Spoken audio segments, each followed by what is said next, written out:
Very good afternoon to all brothers and sisters in the Dhamma. Today is the 6th of June 2020. It's a Sunday class. So we will be starting from a new book. This is the seminar book that I wrote in the year 2013. And I was invited to this international seminar on life management with meditation experience and success. So this is a very good book. I will read to you the introduction later on so that you understand. Because this international seminar on life management and meditation experience and success dated 10 to 12 August 2013 held in Bangkok, Thailand was co-organized by the World Buddhist University WBU, the World Fellowship of Buddhists WFB, and Pipalivanarang Mindfulness Center PMC. And I was invited to present a paper at the said seminar as a Malaysian speaker. So this is what the paper is: Success in Life via Meditation, Following the Dhamma Way. This is a seminar paper that I delivered in the year 2013. So I will go to the introduction so that you can understand. So this book is available on our Kayamita brotherteo.com website, Broteo website.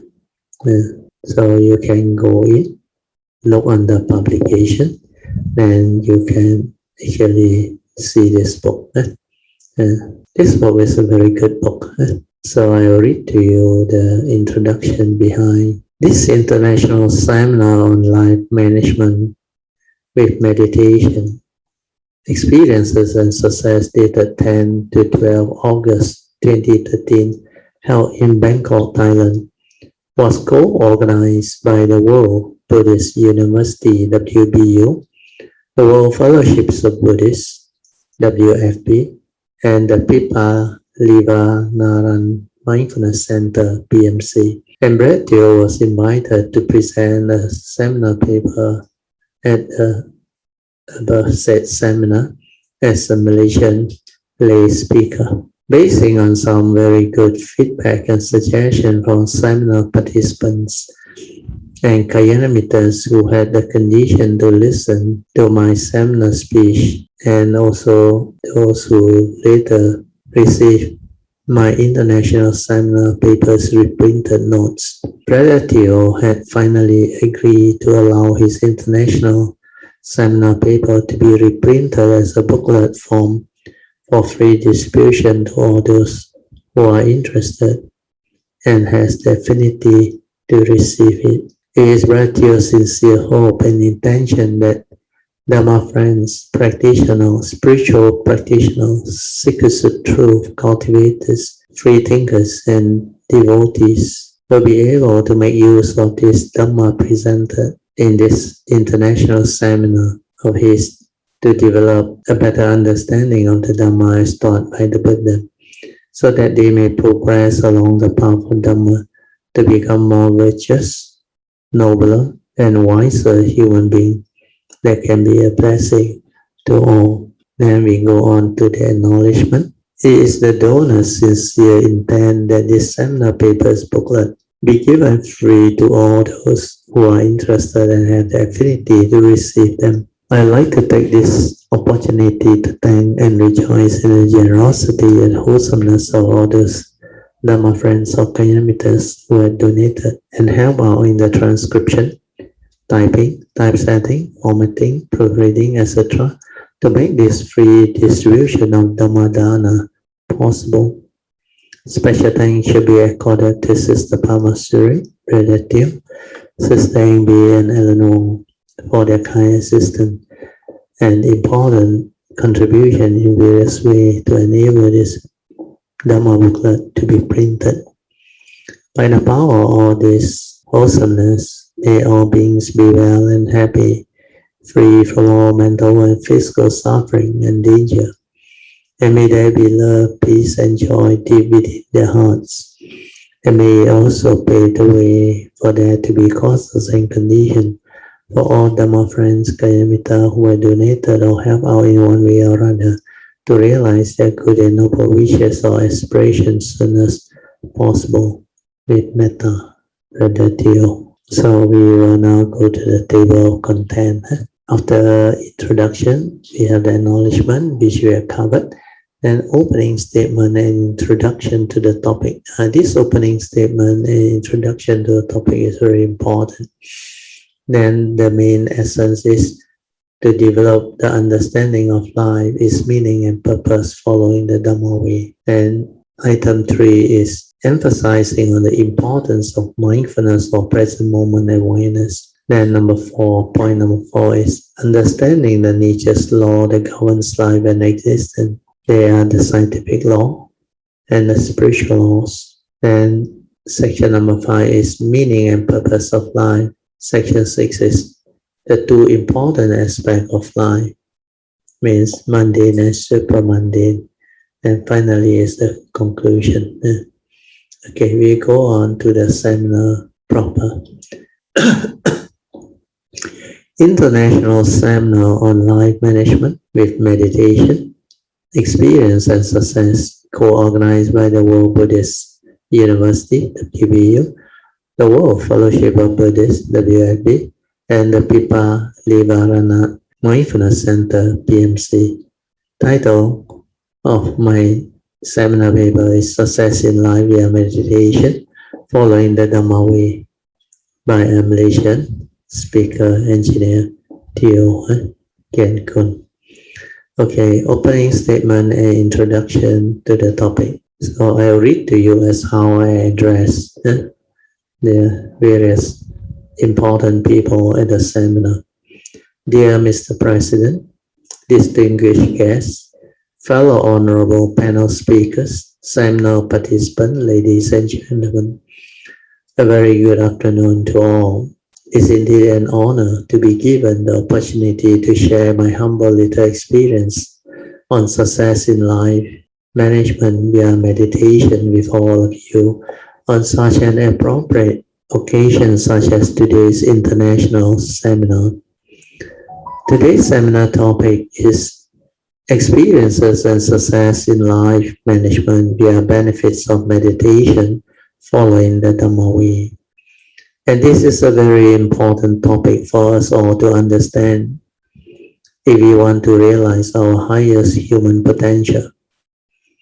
Such a seminar can be of great benefit for us to develop the understanding of life so that we can all cope with the great intricacies and challenges of life that are much needed nowadays, especially so in our today's modern society, where everything is moving at such a fast pace and life can be very stressful, hectic, demanding, and at times highly competitive, provocative, and seemingly harsh too. Human sufferings are very real, and it is happening almost everywhere. It's also happening even to our youngsters nowadays. Section 2, Understanding Life is Meaning and Purpose Following the Dhamma Way. To be successful in life or life management, we need to understand what life is. Otherwise, we do not know how to live life. As a Buddhist, or as Buddhists, we are indeed very fortunate and blessed because of the great wisdom and enlightenment of Lord Buddha. The Buddha is so unique and wise because he was able to summarize for us all of his understanding of life, both the mundane and supramundane aspect, into just 4 noble truths, which became the essence of his great teaching. They are called noble or Aryan truth, because these are truths that can make you a noble one, if you can understand them. And noble ones are enlightened ones, and they are very noble in all aspects of their life. They are very noble in their understanding of life, for they have right view with regards to the laws that governs life and existence. They are also very noble in the way they conduct themselves via their right thought, right speech, and right action, including right livelihood or right living, which means they are incapable of negativities. These Four Noble Truths are so special and unique because understanding them can make such a big difference to our life. It is just like we had finally understood the secret of life, and because of that, we will know how to truly live the noble life of great peace, love, joy, and happiness very meaningfully. The Buddha realized that there are certain rather harsh realities in life that can make living being really miserable, especially the reality of birth and death, leading to the whole mass of suffering.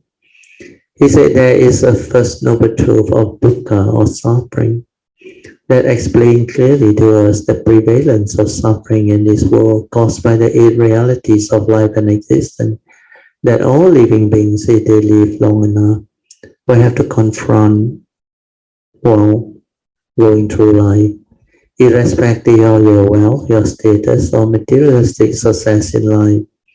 One will still suffer if one had not developed the requisite spiritual understanding before confronting them.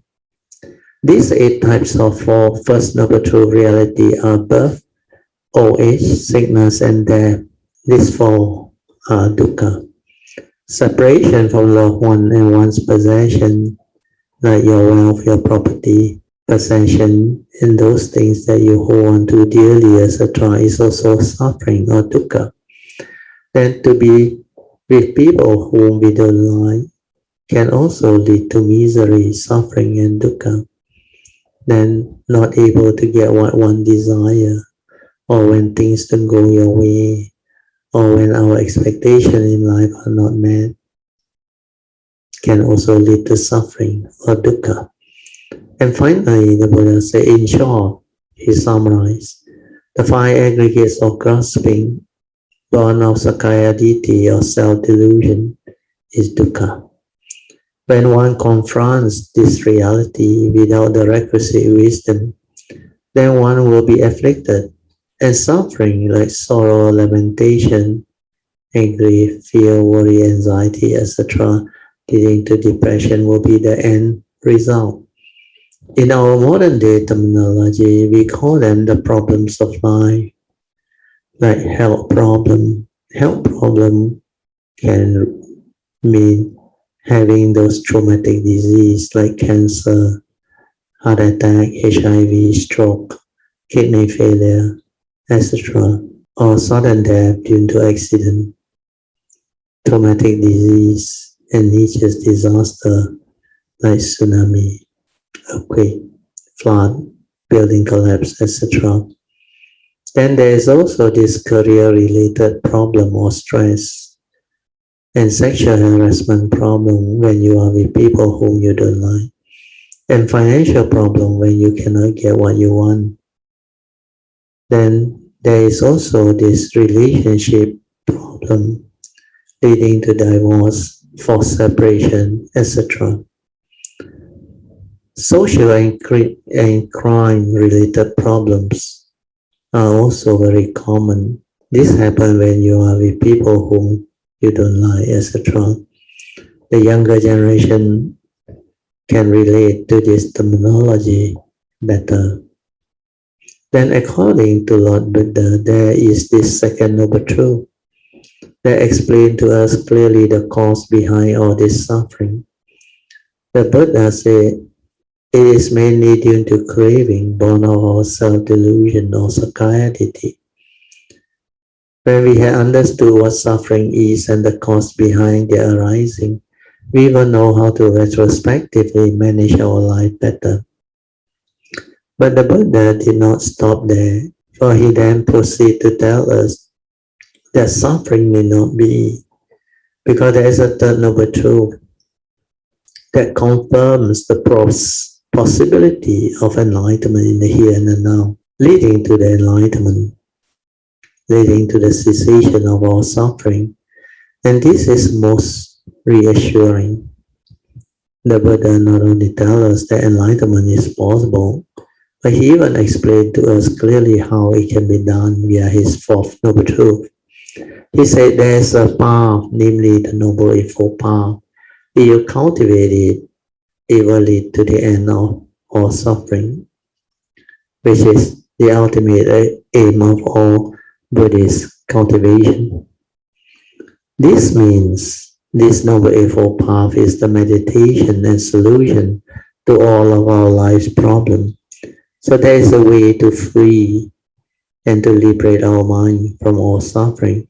This is what most of us will be very interested in. With this Dhamma understanding, we need not worry about life anymore. We can just live life to the fullest. We have wisdom, born of Dhamma cultivation, and the meditation as taught by our Lord Buddha. We can then experience all of the beauties and wonders of life from moment to moment. We have a serene mind in heedfulness.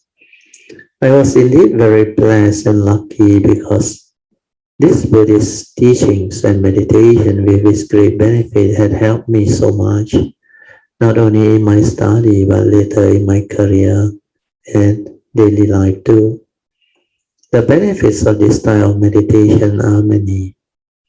The first obvious benefit is inner peace leading to inner well-being of body and mind. Nowadays, peace is very difficult to come by. For most people, unless they know how to train their mind.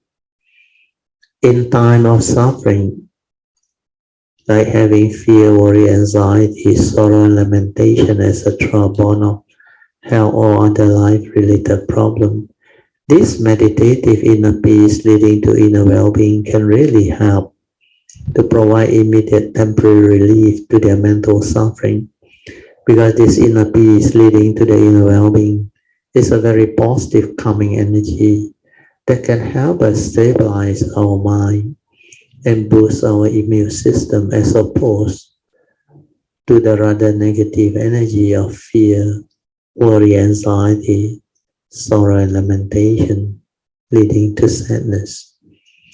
The question is frequently asked, why are most human beings not peaceful most of the time? Why are they not able to meditate, to develop the meditative mind of inner peace leading to inner well-being? According to Lord Buddha, it is because of the five mental hindrances of mind, pancha nivaranas, namely sensual desire, ill will, sloth and torpor, restlessness of mind and doubt. To overcome them, the Buddha said, we need to cultivate the opposite five spiritual faculties or pancha indriyas of saddha, virya, sati, samadhi, and panya. Panya is wisdom, born of the direct seeing. This is how we start our meditation. We are cultivating the five spiritual faculties to prepare our mind to receive his great spiritual teaching. Also, the Buddha's exhortation before his parinibbana to all his disciples to strive on with heedfulness and do not be heedless, or apamadena sampadeta. This is then followed by Dhammapada verse 21 that states, heedfulness is the path to the deathless, whereas heedlessness is the path to the dead.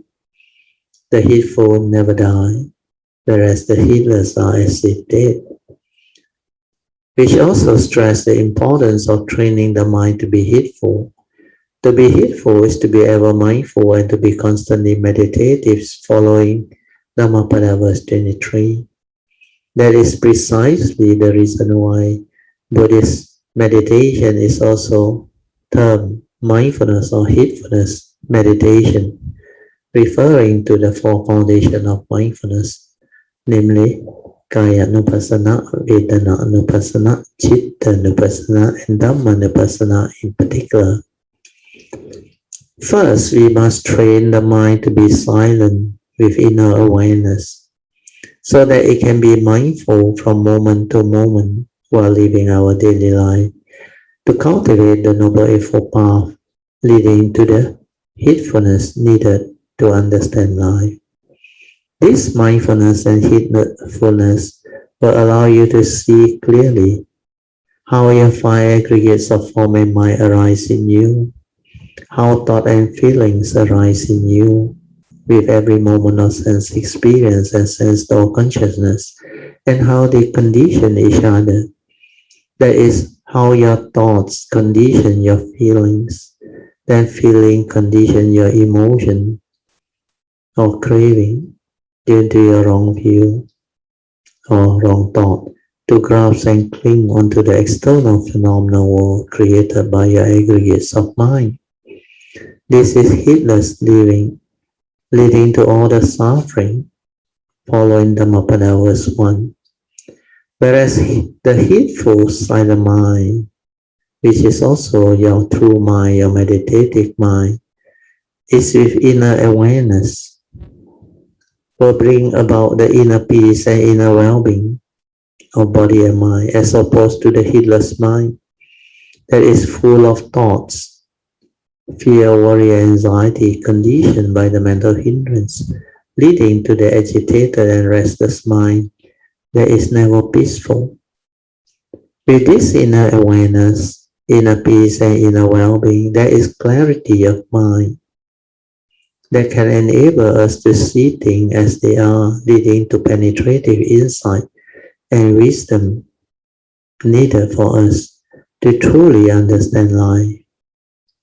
This meditative wisdom can also lead to enlightenment in the here and now, thereby enabling us to live the noble life that is free of all mental suffering and misery.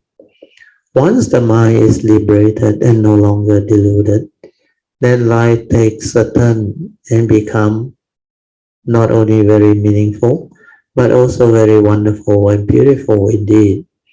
One can then experience all of the beauties and wonders of life from moment to moment with full clarity of mind to truly live life to the fullest.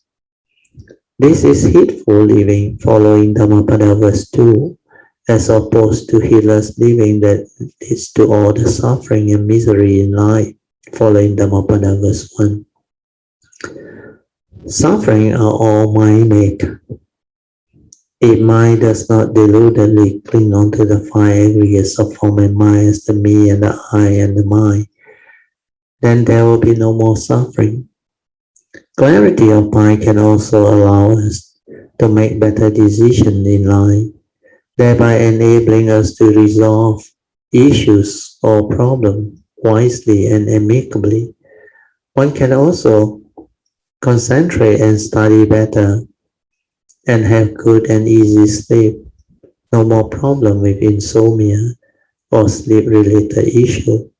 It can also allow us to plan and do our work more efficiently, thereby helping us in our career life.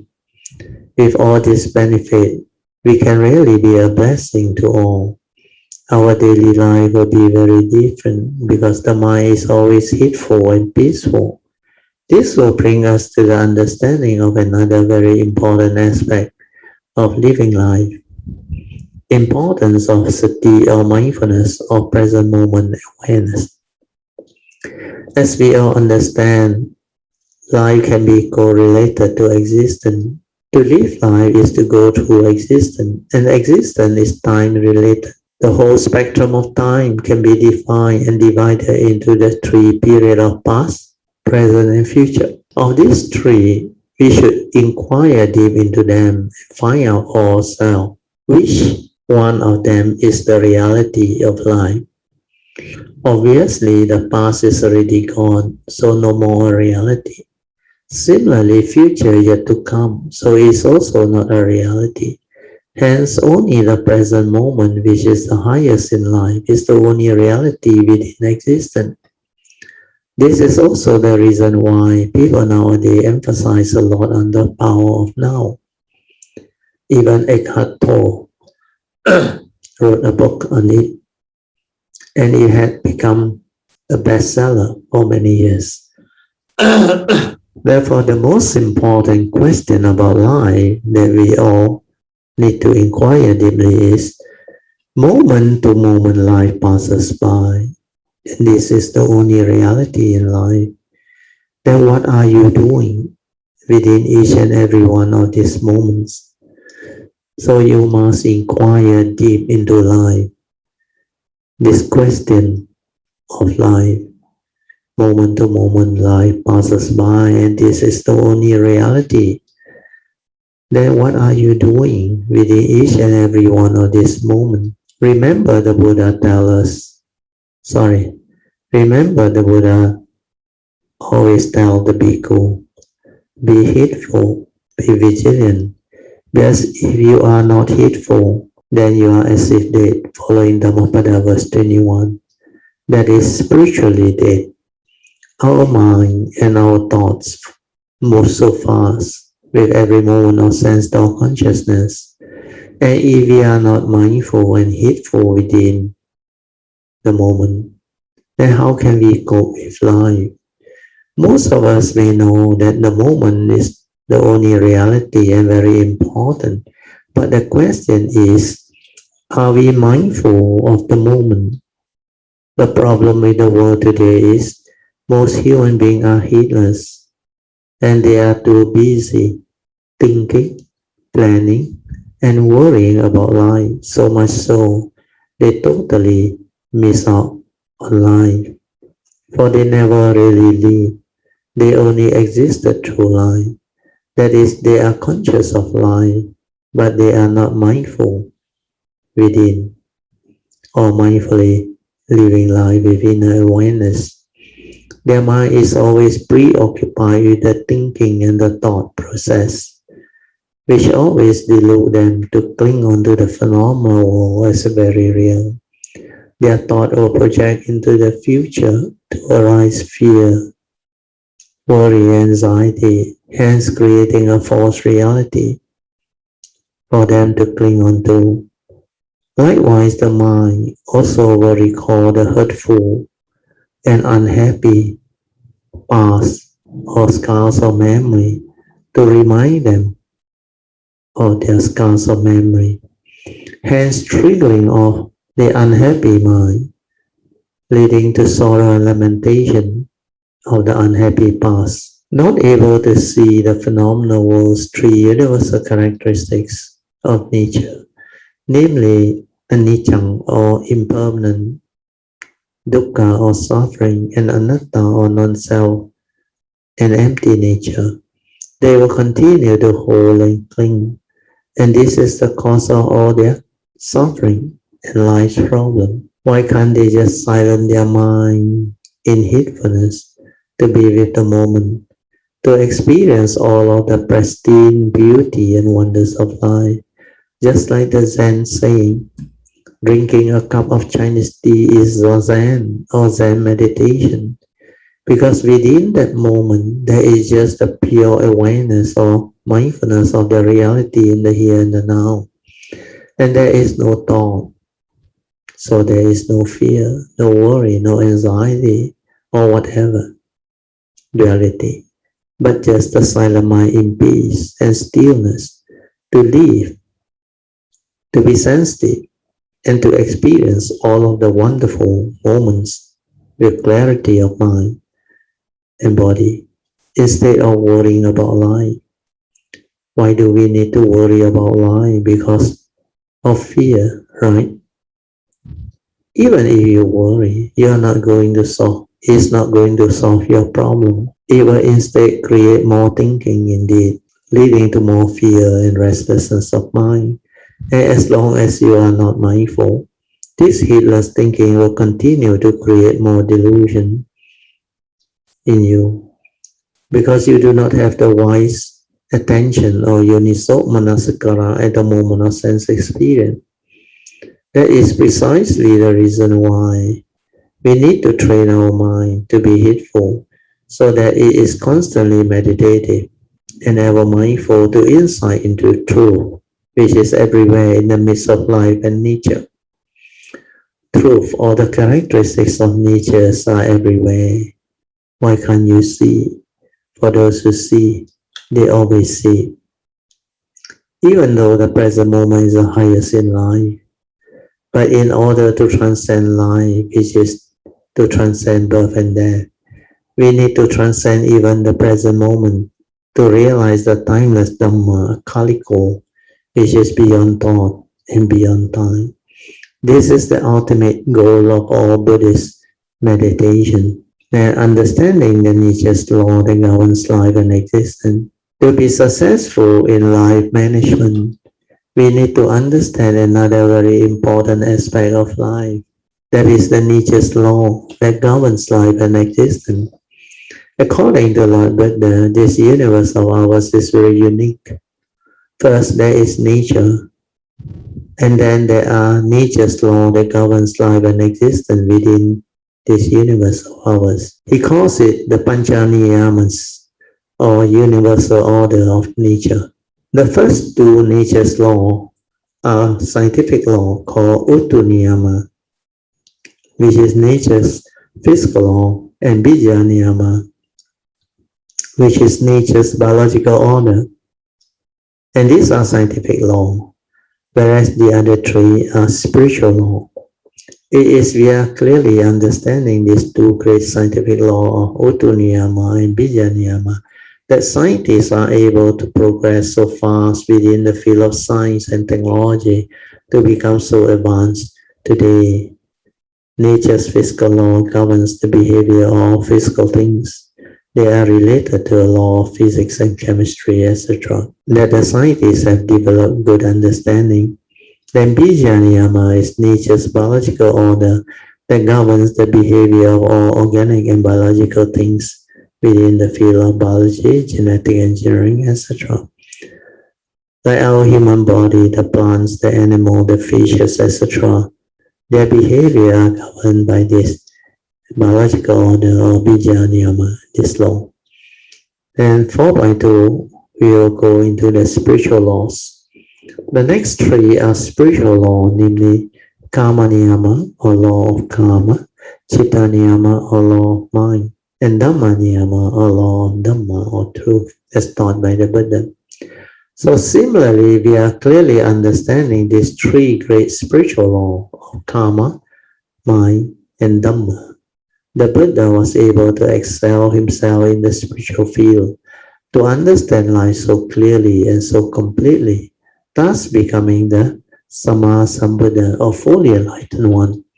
It was through his perfection of understanding of these three great spiritual laws that enabled him to proclaim the Dhamma that he had taught us. Take for example the first spiritual law of karma, or Karma Niyama. That's the first right view to understand life. In the 5 daily contemplation as taught by the Buddha said we must contemplate daily the following: that this body of ours is of the nature to decay and grow old, for it has not gone beyond old age and decay. That this body of ours is of the nature to get sick and be diseased, for it has not gone beyond disease and sickness. That this body of ours is of the nature to die, for it has not gone beyond death. All that is mine, beloved, and pleasing will change and vanish, following nature's law. We are all born our karma, heir to our karma, conditioned and supported by our karma, and we are all what we are because of our karma. The first 4 contemplations allow us to develop the contemplative wisdom to deal with most of the First Noble Truth realities of life and existence, whereas the 5th contemplation deals with the first right view with regards to the law of karma. So karma, which is moral causation, is most important because we are born of it, heir to it, conditioned and supported by it, and we are what we are because of it. We have that right understanding as our first right view. Then what must we do? We must, of course, take care of our karma, right? How do we do that? We must train our mind to be ever mindful and heedful via meditation to enable us to see all of our mental intention or cetana behind all our actions, speech, and thought process, thereby enabling us to avoid all evil, cultivate goodness, to accumulate good merits and good karmic conditioning. and meditate to develop the requisite wisdom so as not to be deluded anymore. These are precisely the advice of the Buddha as stated in his famous Dhammapada verse 183. Sabba papasa akaranang kusalesa upasampadang sachitta pariyuddhapanang etang buddhana sasana. The English translation is, all evil is to be avoided. Cultivate goodness and wholesomeness, then purify your mind, and these are the advice of all Buddhas. Then the next inquiry is, how do we avoid all evil?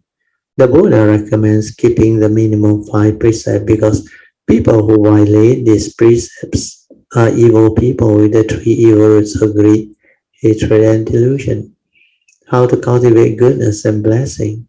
The Buddha recommends cultivating the Noble Eightfold Path factor of right view leading to right thought, right speech, right action, and right living or right livelihood. So this is how the Buddha's subsequent teaching comes about. And through this understanding, one will be able to understand the secret of life, thus enabling one to truly live life meaningfully. Then there is also Dhammapada verse 1 and 2 that talks about happiness and suffering in life. This can be elaborated upon if time permits. Then we have the second spiritual law of law of Chitta Niyama, which is nature's law that governs the working of the mind. Under this second spiritual law of nature, the Buddha taught us Paticca Samuppada, or the law of dependent origination, which he called it the 12 links. The Buddha said everything that arises is all dependent originating, and that there is no such thing as a permanent unchanging entity or a soul or an atta that is responsible for our thinking, seeing, hearing, etc.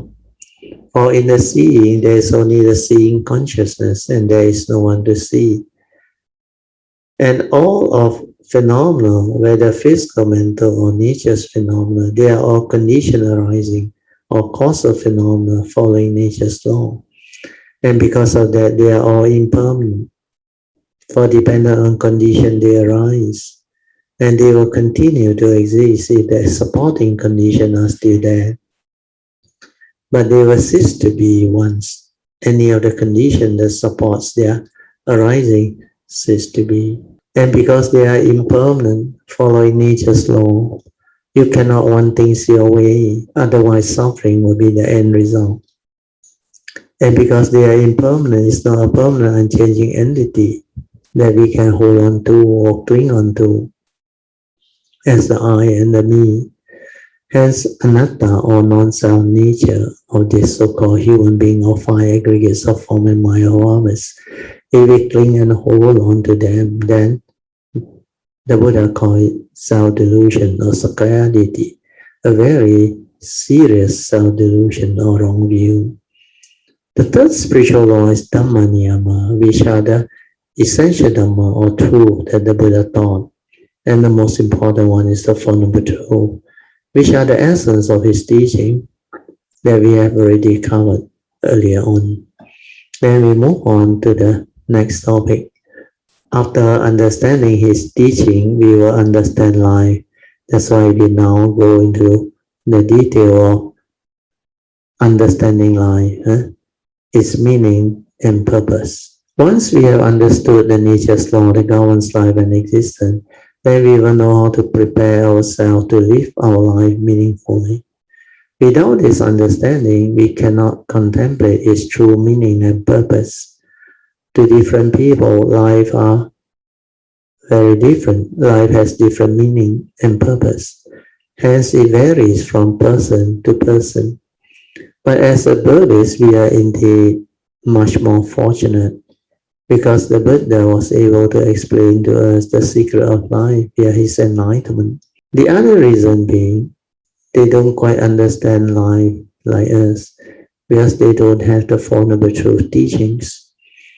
For someone who is quite poor, the meaning and purpose of life is just the 3 meals or food and shelter over their head, following Maslow's need hierarchy. But for us, as Buddhists, we will go deep into life to pursue the sole purpose of liberation from birth and death, or seek enlightenment in the here and the now, so that all suffering can cease, leading to the noble life of a noble one, because we understand the dangers of delusion and ignorance leading to heedlessness. Then the two important aspects of life. There are two very important aspects of life.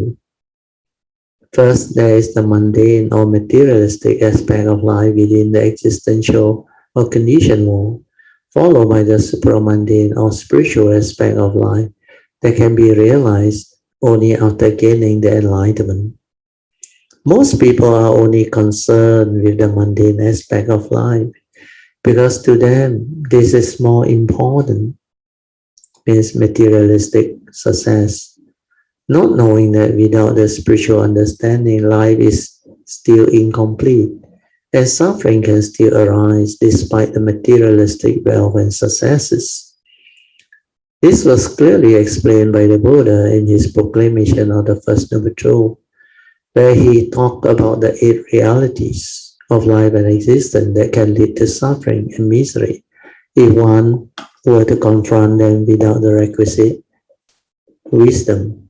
This was also precisely the reason why the Buddha, to be then, left the palace in search for the truth, to liberate himself from the 3 signs of old age, sickness, and death that he saw prior to his renunciation then. Then as a summary, materialistic success within the mundane life normally refers to, the first one is academic excellence or success. When we are young, means we excel in our academic training, means we develop academic excellence. So this type of success, I think nowadays more and more people can achieve them because there are a lot of straight A students.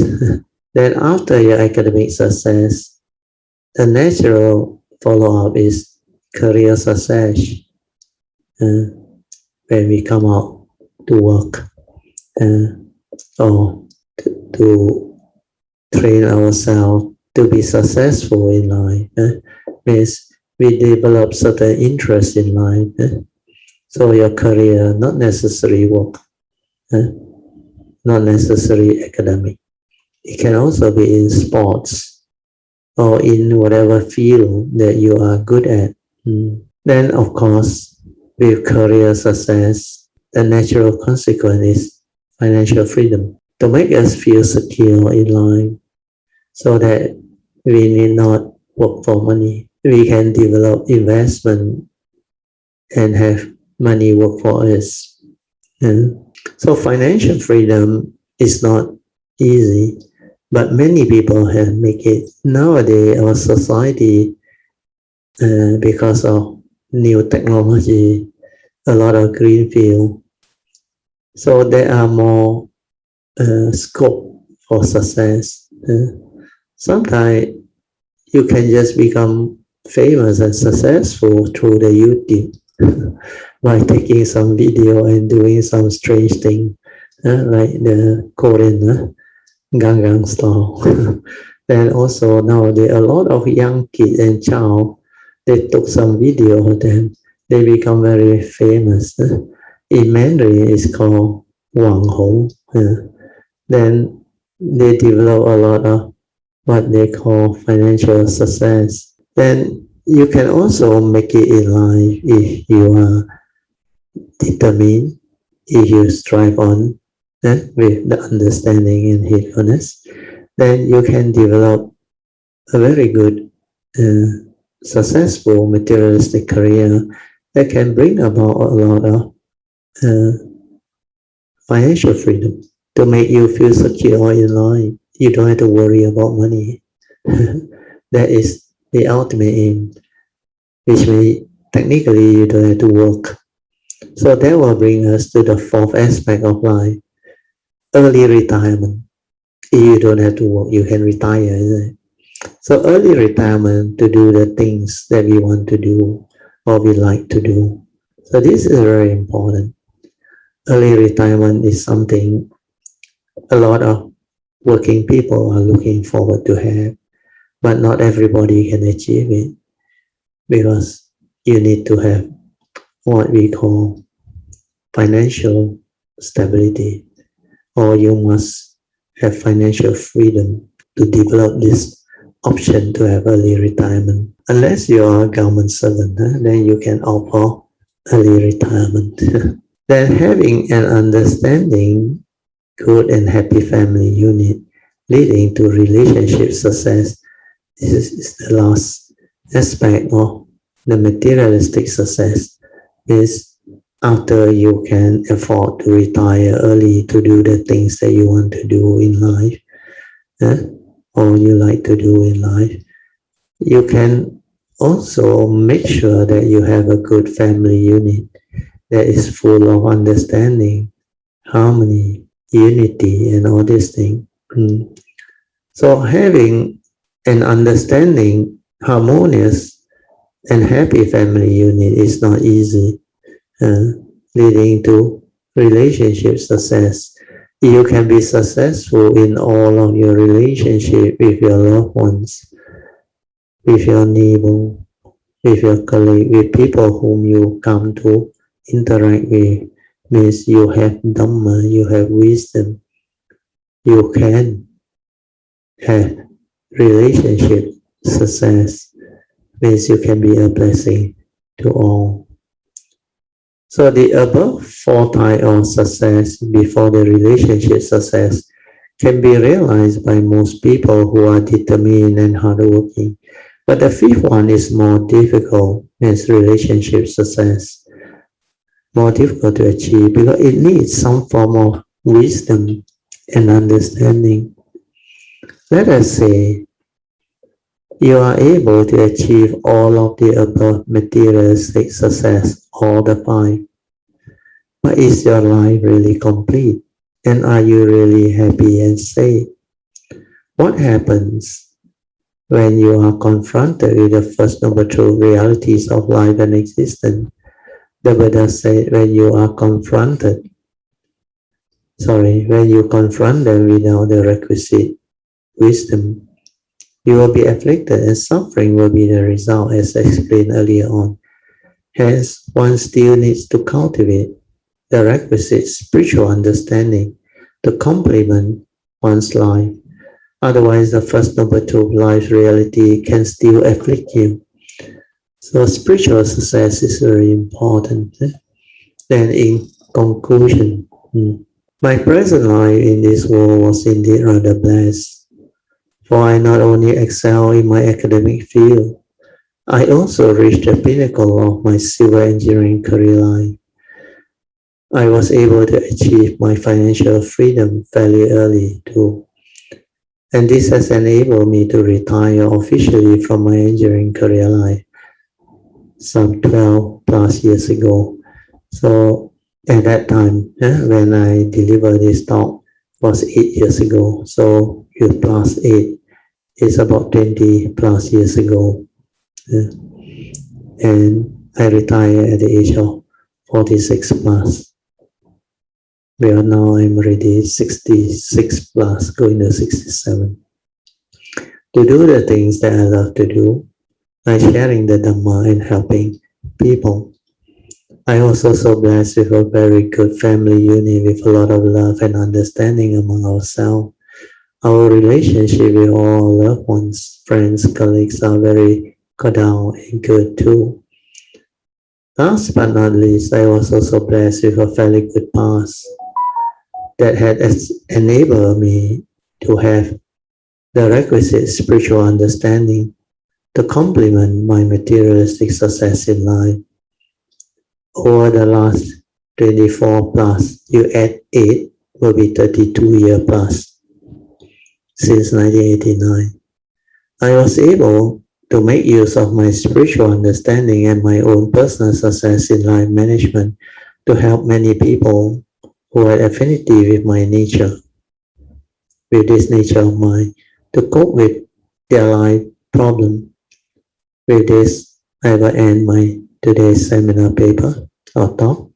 Thank you so much for your patience and kind attention. So this talk was delivered on the, I think, second day, 11th of August 2013.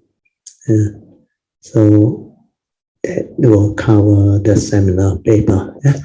So I will stop the sharing so that you can have your 45 minutes of awareness-based meditation. Okay, I will off the light and you can start your awareness-based meditation to train your mind to be aware, to be mindful, to be with the moment, to realize your true mind, your silent mind. Your true mind is your silent mind, which is also the meditative mind. So that is what meditation is all about, to be mindful, to be aware, leading to heedfulness. Okay, so I will set the time, 45 minutes. You just relax body and mind, silent everything, maintain awareness for as long as you can. Then for those who already understand the meditation, you can develop the fourth support, which is trust. Trust means don't do anything. Trust your nature to do. You just silent everything, relax, maintain awareness, stay at the heart area, and let your awareness nature detect the gateway. Then do not interfere. Just let it move, let it manifest, and you will understand. Means the mind, the thought, the mundane mind is not interfering with the doing or meditation. It just on its own, through trust, that nature meditate on its own. And that is the most beautiful training. When you can do that, when nature rejoices with you, then you will understand what trust is. When there is no thought involved, no interference from the mundane mind, that nature is so beautiful. It's just relaxed and aware. It's always with the moment, moment to moment, silent, tranquil, still, heedful, to be aware, to fully live life. Okay, now you can continue your meditation. So I will continue by summarizing for you what we have gone through. So this is a very good seminar paper for you to understand the essential teachings of the Buddha. How this teaching can enable you to understand the broad spectrum of life. And through this understanding of life, you will know how to live life. You will know how to plan your life. That's all. Success in life via meditation, following the Dhamma way is very important. And we have also introduced to you the purpose of this seminar, because the international organizers, they see the importance of this type of rather important understanding. If they don't develop this, Buddhists or cultivators of the Dhamma may not be able to have this understanding. So this seminar paper is to get people who are good in Dhamma to share their experiences of their understanding of the Dhamma, leading to understanding of life and success in life and meditation. So the international seminar on life management with meditation following the Dhamma way, sharing your experience and success is very important. And basically I've summarized all of the essential teachings of Lord Buddha, make it very simple so that it can be easily understood. Then as per the beginning, I think what I spoke is very important. I said today's seminar topic is experiences and success in life management via benefits of meditation, following the Dhamma way. And this is a very important topic for us all to understand, because if you want to realize the highest human potential, such as seminar can be of great benefit. So to understand this topic can unfold the highest human potential, means we have this potential to become enlightened, to develop the great wisdom to enable us to understand life, thereby enabling us to plan our life and live life to the fullest. And such a seminar can be of great benefit for us all, to develop the understanding of life so that we can all cope with the great intricacy and challenges of life. This is very true. Life is not easy.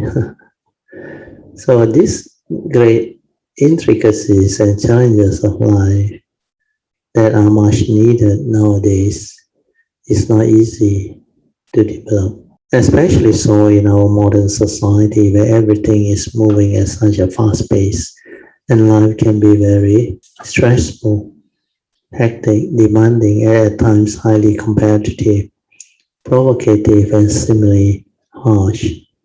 And human suffering are very real and is happening almost everywhere, even in the midst of our younger generation. Then coupled with the pandemic nowadays, I think it really is a challenge for us to have the understanding to accept all this reality and move on with life with understanding. It's not easy. A lot of people can't cope with the new normal of what is happening in life. So human suffering, human misery, when things don't go your way, is a reality that we need to cope with and develop understanding. And to confront life is not easy because we not only have to worry about our food and shelter, the 3 meals, we also have to go through all the First Noble Truth reality, confronting birth, old age, sickness, and death. And as we move on into life, into our academic life, our career, our existential duties, we need to actually understand many things for us to be really successful in life. And most important thing is to understand life, understanding who we are, what we are, and what are we capable of, and our highest potential. Then understanding the 2 aspects of mind. But through the Buddha's teaching, he summarized to us all of life, both the mundane and the supramundane. So this is something that is very beautiful and very difficult to come by. That's why I share inside the seminar paper, I say, to be successful in life, we need to understand what life is. Otherwise, we do not know how to live life. As Buddhists, we are indeed very fortunate and blessed because of the great wisdom and enlightenment of Lord Buddha. So the Buddha is so unique and wise. Because of that, he was able to summarize to us all of his understanding, both mundane and supramundane aspect, into just Four Noble Truths, which became the essence of his great teaching. That's why this Four Noble Truths, they are the secret of life. And when you understand the secret of life, you understand clearly what life is, then we can move on, we can plan, we can do the thing that we need to do, we can be a blessing to all, we will determine to be heedful, we will be very mindful, aware, so as not to be heedless. Then we develop all this right view, right understanding, to strengthen our faith, to strengthen our understanding, and to transform ourselves, to develop wisdom, virtue, and understanding. So all this is part and parcel of learning the Dhamma, the meditation as taught by the Buddha in the Buddhist teachings.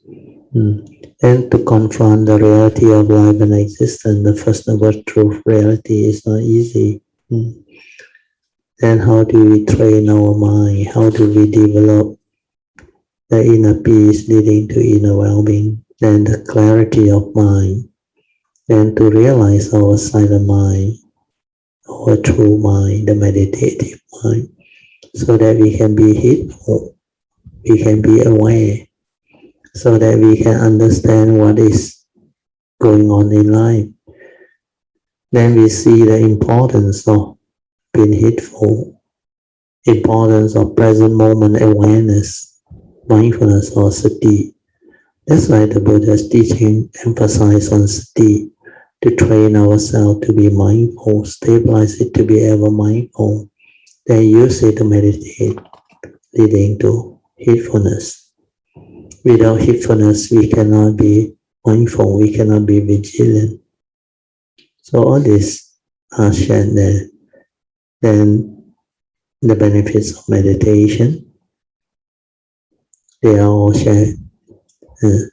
So learning the Dhamma, developing the meditation can actually help you understand life and improve your potential to realize your highest human potential as a human being, to really live life with joy, with inner peace, with understanding, and live the heedful life and the noble life. Then developing understanding of the reality of life and existence, the present moment awareness. So all this we have control. When we understand the reality behind existence, then we know how to live life. Like we summarize how life can be understood. Basically, life is existence. To live life is to go through existence. And existence is time-related. And the whole spectrum of time is the 3 periods of time. Then we have already come to the conclusion of the 3 present moments, past, present, and future. Only the present moment is the only reality and the highest in life, because past is already gone, no more reality. Future also yet to come, no more reality. That's why for those who don't know how to live life, they will dwell on the past and project their thought into the future to worry about life, to arise the misery and wrong thought that condition their suffering and misery. So this is not living life, because this one is heedless living. You are going into the unreality of life, using your mundane mind, your thinking mind, the thought process. When you project, it's not a reality. Then you go and worry. Worry for what? All of your fear, worry, anxiety will not help you solve your problem in life. It will make you worse.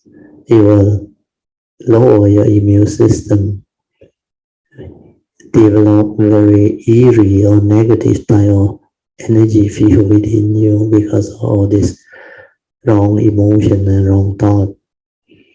So all this understanding can be developed through the Buddhist teaching, through the meditation. Then when you understand the beauty of the trained mind that is tranquil, peaceful, mindful and heedful, as opposed to an agitated mind that is heedless, full of emotion, every time having this fear, worry, and anxiety. You are too busy planning and worrying about life, so much so you never leave. So all these are beautiful understanding. As a cultivator, you will see all this very clearly. Then we will not get ourselves entangled in all this. Then we determine to be heedful, to be mindful, and we really train. And when we understand the nature's law that governs life and existence, when we understand our mind, we know how to live. Then we can accordingly plan our life and live the noble life, leading to all the success in life. We not only develop materialistic success, we also develop spiritual understanding to complement, so that we really have the complete understanding of both the mundane and super-mundane type of success that we need to really understand life and live life.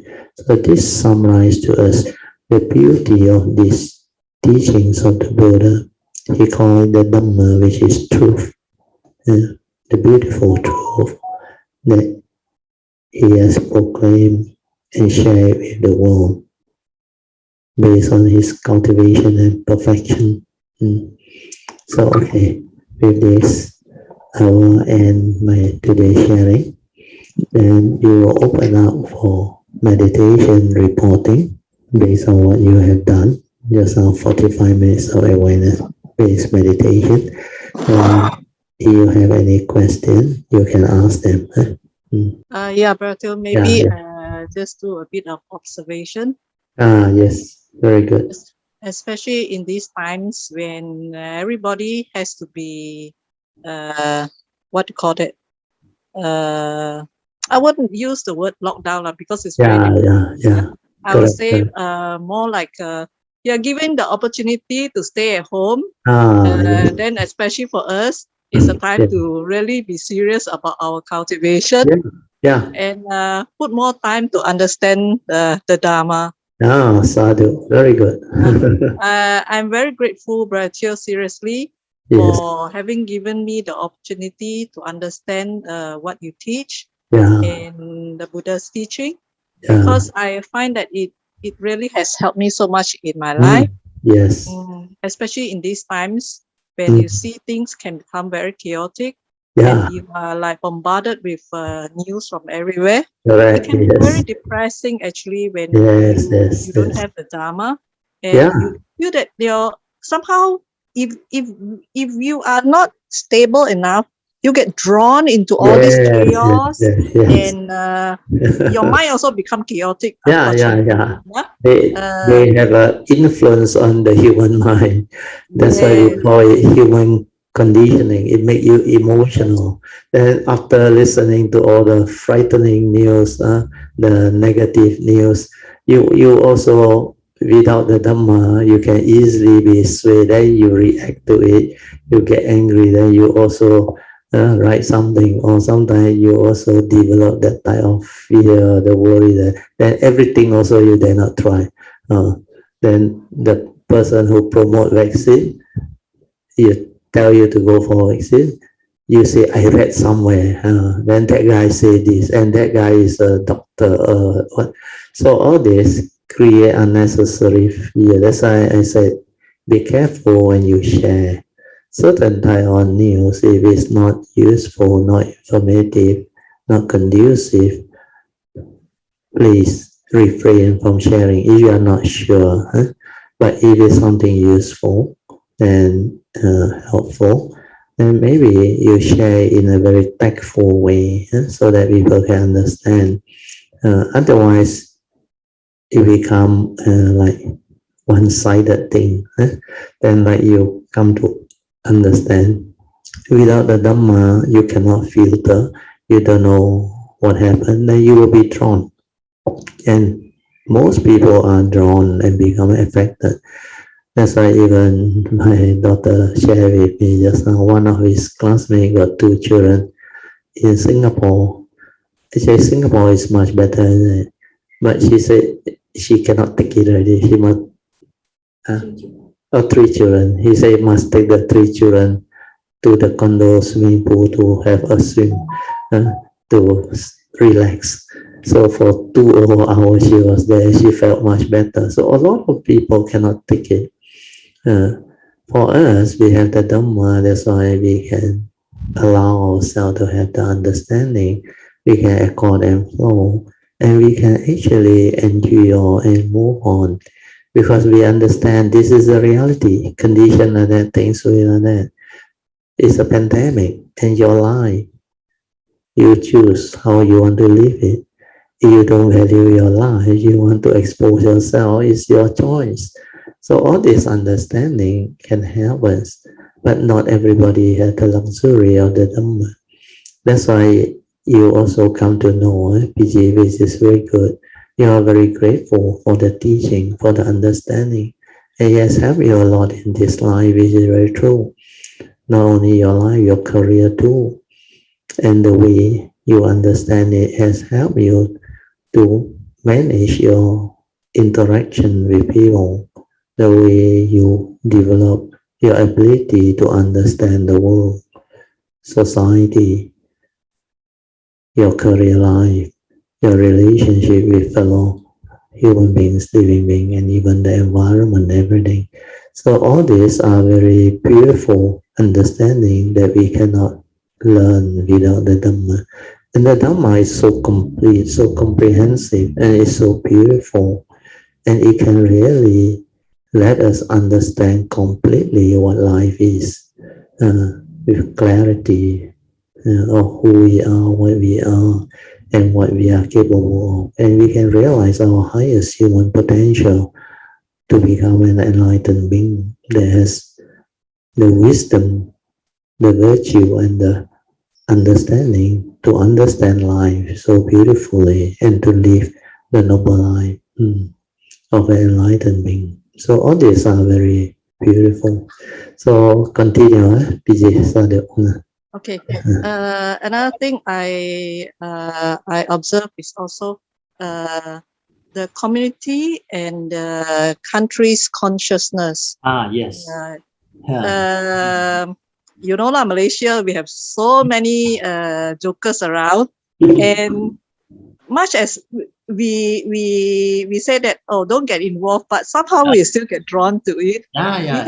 We had our laughs, but at the same time, we can also feel our frustration and everything arise in it. So in these times, like sometimes we see a lot of, especially all the WhatsApp messages and all that. Then sometimes when we want to reply, then I ask myself, is that useful? Yeah, very important. Yes. Making a remark like this or whatever, and a lot of time I tell myself, refrain from doing all this. This is what we learn the Dharma for. Correct. Be aware of our speech, our actions, and our thoughts. If we cannot even learn this simple thing, then I think even the basic of Dharma is not being learned. Yes. Yeah. Very true. Another thing is, Pratyo, I keep asking myself, learning the Dharma for so long. What is, because nowadays I do my what do you call that, my chanting religious routine. Religious routine.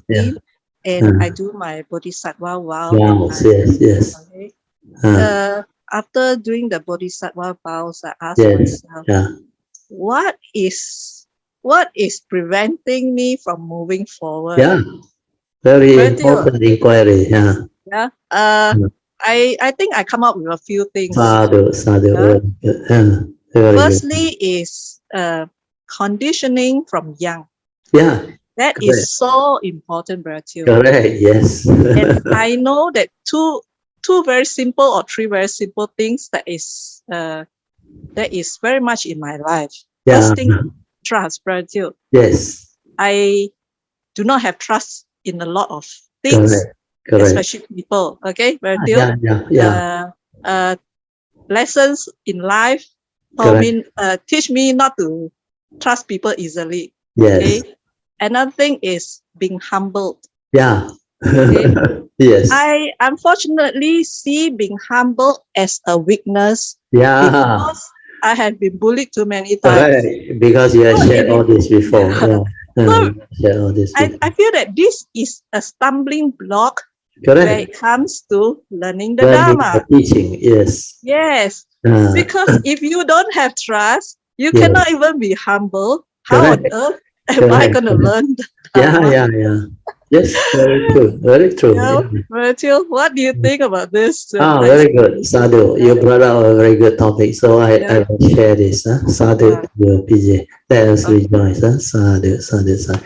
So for PJ, over the years, she has been coming to the Dhamma class. I remember in the early years, he has been telling me, he said, Brother Theo, you don't believe. He said, last time, the moment you mention the word karma, I will turn and I will disappear.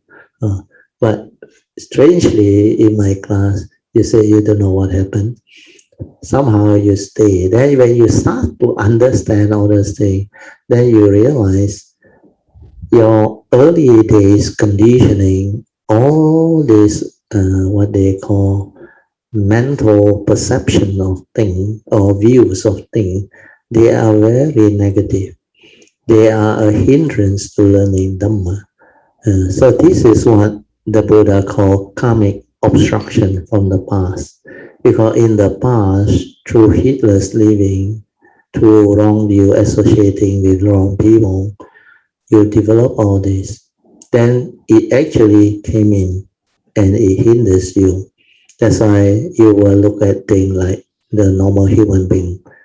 Being humble is like a weakness, uh, because you don't know the beauty of humility, leading a humble life, a simple life, having humility. When you have the Dhamma, these are virtue, these are not weakness. But because of the karmic obstruction, because human being is based on logic, based on what we call materialistic approach to things. So if you are humble, it like reflect that you are weak. You don't have that character to make you forceful, impactful, to make you strong so that you are not bullied, you are not timid. And this karma thing is because of the conditioning. You don't like to listen. You cannot even spend much time on it. So all these are the conditioning from the past. These are what we call karmic obstruction.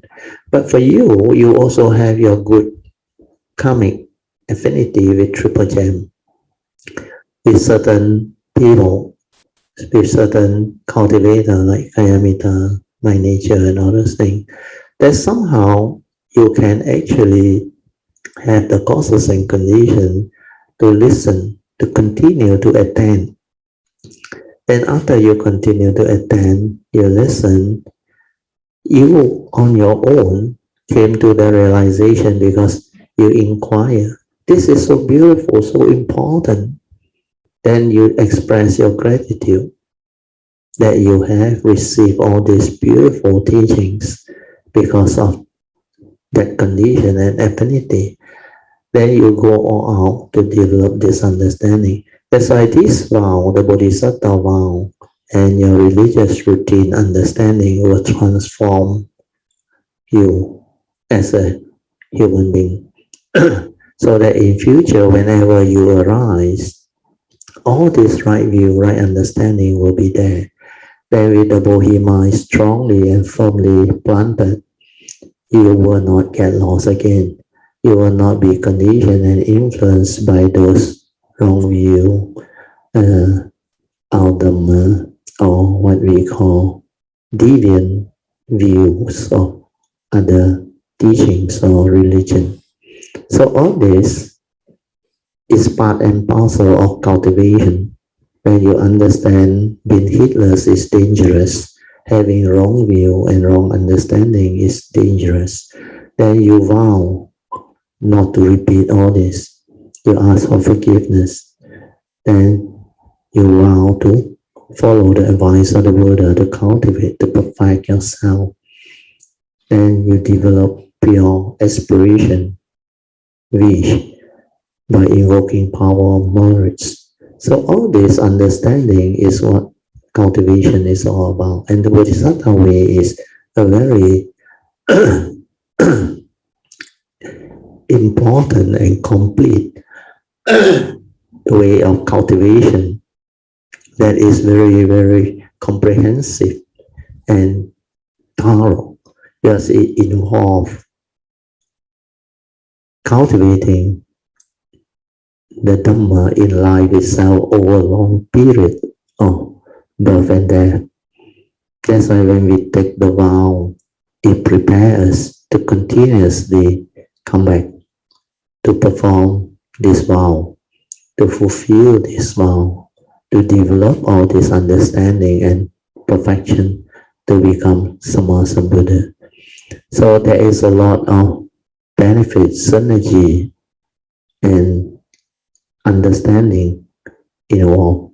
Then after that, every coming is so meaningful, so beautiful, because life can be really wonderful when you have the Dhamma, when you have all this understanding.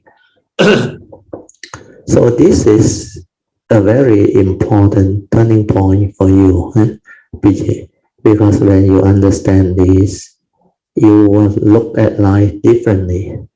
Then you will understand how you become like that. Then through your own understanding and observation, you also understand why other people are like that. Like you mentioned about our country consciousness, our collective nations country consciousness, and also how our people with such diverse race and religion and religious belief, their thinking are so diverse. Their conditioning, the collective consciousness is very diverse. In fact, today I had a discussion with my daughter. That's why finally we had this understanding, which is very good conclusion, which I want to share with you all. I told her the understanding is we must understand the collective consciousness has evolved to become like that. Yeah, whatever that happened, karma is behind. We are born our karma, heir to our karma, conditioned and supported by our karma. And we are what we are because of our karma. So this is the reality.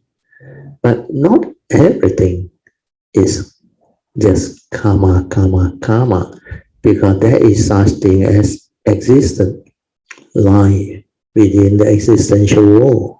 So we have to understand both aspects. It doesn't mean that when we have the Dhamma, we know everything is not real. He know you, he know me. Then everything is karmically conditioned. It has evolved and become what it is. Yes, that is the reality. But then we have to act. There is such thing as life. The individual has to act. And there is such thing as how we can contribute, like what you came to understand. Every action you want to do, is it conducive? Is it helpful? Does it bring about avoidance of negativity, evil, unnecessary fear, and all those things? If it's for the good of the many, if it doesn't hurt others and doesn't hurt yourself, and if it's good advice, you need to share. It can bring about joy, happiness, yes. Otherwise, avoid. So through all this understanding of Dhamma cultivation, we develop wholesomeness so that as an individual, we contribute positively, like what we did as Dhamma friends. After every session, we share merits, we transfer merits, then we invoke power of merits for causes and conditions for our nation to turn around, so that we have the righteous government, the righteous king, and all those things that can bring about virtue, wholesomeness, and benefits for our country. So this is the most virtuous. That's why the Buddha also recommends us to chant Imena Pinyam Kamena. Oh, sorry, Deo Vasatakalina.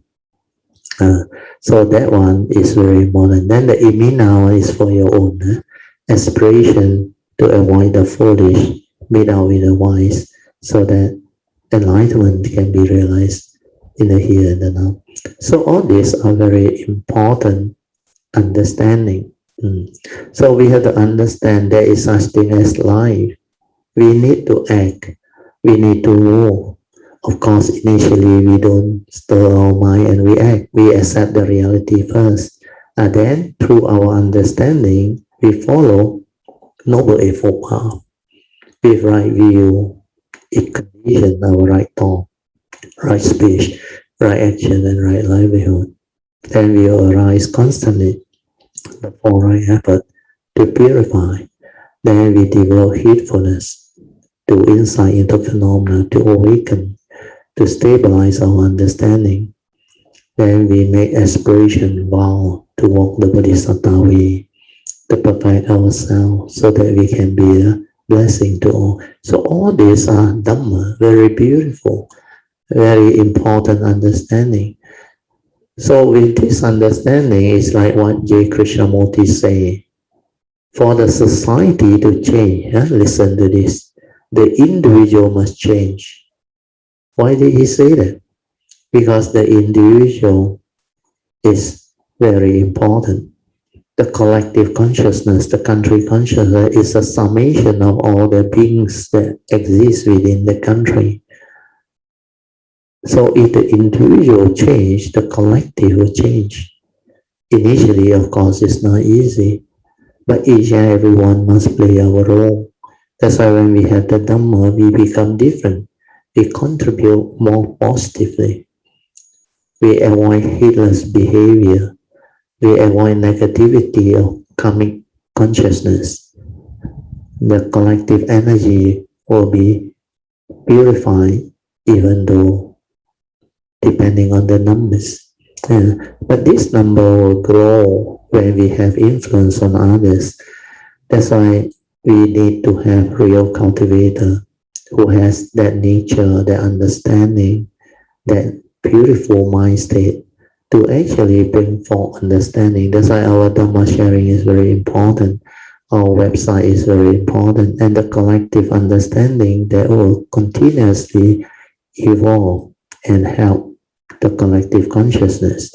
Where as we change, we benefit people around us.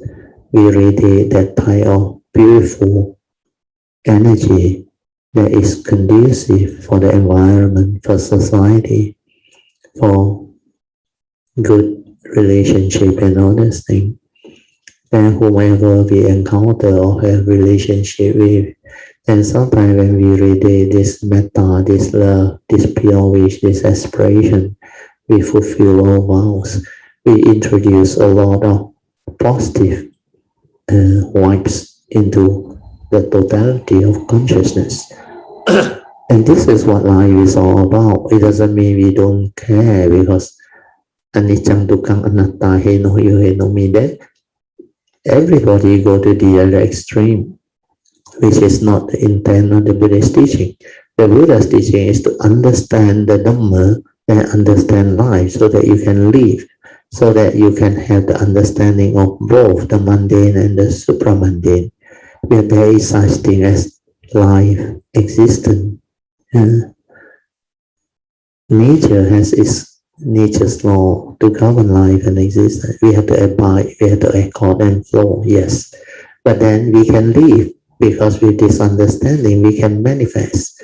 That's why the Buddha, the great beings, the Bodhisattvas, they can come and continue with their work and become beautiful beings.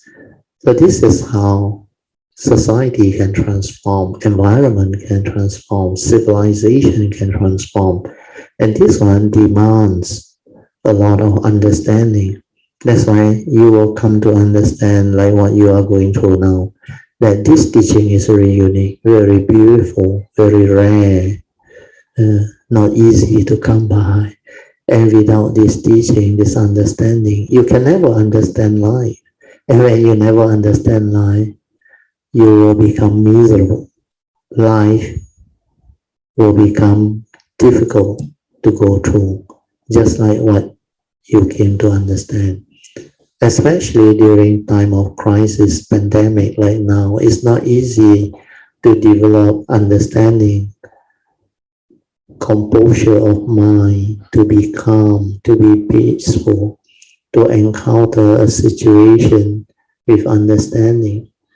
when we do not react to life, when we can accept the reality of the moment and move and contribute towards life or society and the environment and the evolution of consciousness and civilization, then we become beautiful beings.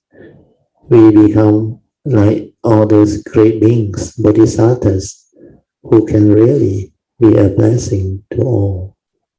That's like the Buddha, the great beings, they came for the living beings. Out of love and compassion, they continue to arise to fulfill their vow, to perfect themselves, and to continuously contribute. So when you understand all this, you will have deep joy, gratitude, faith, and understanding. Then you will decide to go this way. Because this way is so unique, so beautiful, so rare in its understanding, and it can give rise to such beautiful understanding of life, existence, and from there you can really become very different. Then there is a meaning and purpose in life. Then existence become wonderful, meaningful. Then you can really live life to the fullest, to experience all the wonders and beauties of life. Every moment is so pristine. You can be with the moment in pure awareness, to experience all of the pristine beauties and wonders of life every moment and every instant. It is so peaceful, so tranquil, so still. Despite what happened within society, within civilization or the world is still the world. When you sleep, you sleep. When you rest, you rest. When you want to enjoy, live life, you live. That's why all this understanding is there. I still watch TV. Sometimes certain TV program you can learn a lot. You can update yourself. And if you look at the TV program, some are really miserable. You can actually listen to CGTN, CNN, and even all the media. Sometimes certain country, like African country, Middle Eastern country, and even in the Philippines and all those things. In fact, this pandemic has caused a lot of disruption to their life, havoc, and a lot of them are affected, many are of job. So at least now with the vaccine, you see many country and nation turning around, having like going back to the new normal. So all this has given hope to society. Then hopefully all the government start to learn the importance of vaccination. That's why now everybody is speeding up their vaccination, and every country is trying to help out and play their role, especially China, trying to give their vaccine to as many countries, especially the poor country, as possible. So these are real beneficial actions that nation can take. You have good government, you have good governance and understanding, they will do all this, as opposed to those government that are very selfish, full of what they call ulterior motive, and look at all the benefits and want to dominate over other people and other things. You can see the big difference. Their actions are not sincere, not based on understanding. They actually create more disruption. And through experience, civilization, and documented facts and figures, we have witnessed all this. And nowadays, with the social media moving so fast, it's not easy like the past to actually, we call it what the English way, hoodwink people or to cheat and lie to people. It's not so easy. The propaganda war is still there, but is less likely to happen at the scale where it used to be. It's like in the Cantonese say, or the Mandarin say, 一手遮天, 一手遮天, and no longer able. Nowadays, social media is faster than you. The opinion, the comment, the views that come out, they are so fast. So now more and more people are more daring, willing to speak out. And the world is evolving and learning. Civilization need to evolve. And many things has turned quite positive. You look at green energy, the push, the movement towards that direction is so strong nowadays. And even World Environmental Day yesterday, China was very happy with that day. I think Pakistan is holding an international seminar or conference on that to gather all the governments to actually celebrate World Environment Day. And we are looking at how country is starting to go and change things, change the way they do their industrialization. They are aiming for zero carbon by the year 2030 or latest 2060. In fact, many European Union countries, now America has come back with Biden. Last time Trump, he left. And China is pushing hard. And if we really save the environment, we save the human race. Because all this global warming, pollution, environmental pollution, they take a toll on our collective planetary consciousness. It makes the planet stressful. That's why we have pandemic, we have nature's disaster. Everything happening is because the way we go about polluting the environment and living the type of heedless way of living life is so impactful and tremendously impacting the collective consciousness of our planet. So we need more and more of this people. Even recycling help a lot. So activity like this good setup, like Tzu or those NGO, they're really, genuine NGO who contribute. Then cultivate a spiritual practitioner. The more important is religion must play a great role in stabilizing all this understanding, not to create more division and misunderstanding and finally result in all the negativity of consciousness. So all this, my nature can feel there is a positive force moving, but slow, not fast enough. But it is showing a good sign of future progress or better environmental behavior. And hopefully as we evolve and become more and more civilized, more and more virtuous and wholesome with the understanding, our planet, the collective consciousness can also evolve and turn this world around.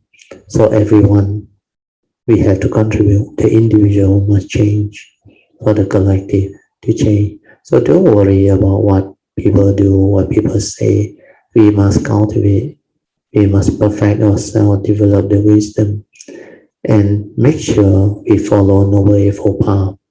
Right view leading to right thought, right speech, right action, like what you came to understand, PGA, which is very good. So this is cultivation. This is understanding. Hopefully this will explain what you want and it will help other Kayamitas too. PJ, back to you. Yeah, Baratil, thank you so much for your explanation. I totally agree that each individual must change, because if we do not change, because somehow I before I come to the Buddhist teaching, I also are involved in other things. And consciousness and energy is something that I have always been quite familiar with. And if we are doing good for the world, the vibrations will be very different. Yes, very conducive, very soothing, and you will know, and there is a lot of joy, a lot of peace, a lot of stillness, tranquility. Whereas the one that is restless, heedless, a lot of emotion evolve, a lot of negativity of emotion. So all this, you can see the big difference.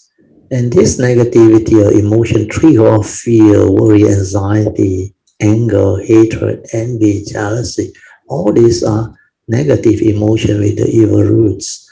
And these evil roots are very detrimental towards world peace, towards environmental, what they call renewal of positive vibes and energy. So you will have this understanding once you go into the cultivation. Then you can feel the totality of consciousness, the vibration around. That's why when I travel, I can feel. I go New Zealand, I can feel. I go Australia, I can feel. I cross over to Singapore, I also can feel. The consciousness are different, the two countries. Then that time when we were in Malaysia, of course, Malaysia, that time the consciousness was really not so good. But later on, it improved. It has been improving, but a lot more can be done because we really need to have that understanding, the patience to introduce all these conditions like our chanting Devo, Vasatakalina. All this will take its effect, but slow and steady. Then slowly, it will bring about the desired appropriate result. That's why we can see why all this election has been moving this way. It's like something is up there doing the work, meant to be will be. And a lot of things is like blessing in disguise. At that moment when it happened, we think, you're sailor or going back to square one. No, it happened for a reason. Without this, maybe that consciousness cannot evolve. But because of this, now it's turning. Now people see you must have a good government to have a good nation, to have a good country consciousness, planetary consciousness. Otherwise, you create a lot of misery. People out of job, people not having the ability to survive and meet their whatever we call it, their basic need to live life, to survive. And this is the duty of government, eradication of poverty, and do whatever they can to help the Rakyat society. So all this, when we have the teachings, the Dhamma, we have this understanding, we can help move the consciousness in that direction. That's why the individual must change for the collective to change. Then what we do for the collective, slow but steady, it will come to be. So very true, PG, sadhu to you. Very true. Another thing is, I think in these difficult times, it also has brought up the good in many people. You see agree. a lot of people personally and in groups, on their own NGOs, a lot of people come out because they are driven to do things because they can see that the government system is not working well.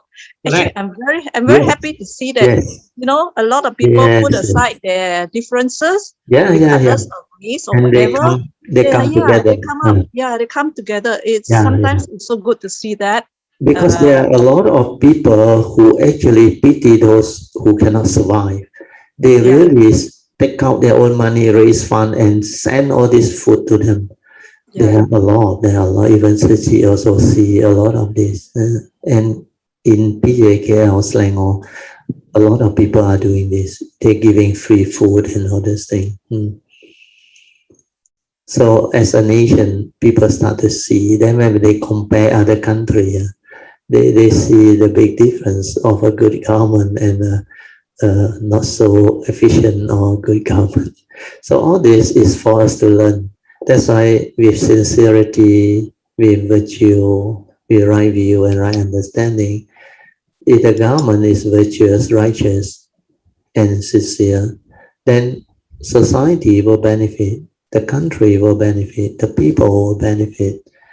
So it's the leaders that must have the ethics and all those things, that have the understanding not to be selfish, not to be motivated by selfishness and wrong view and all those things.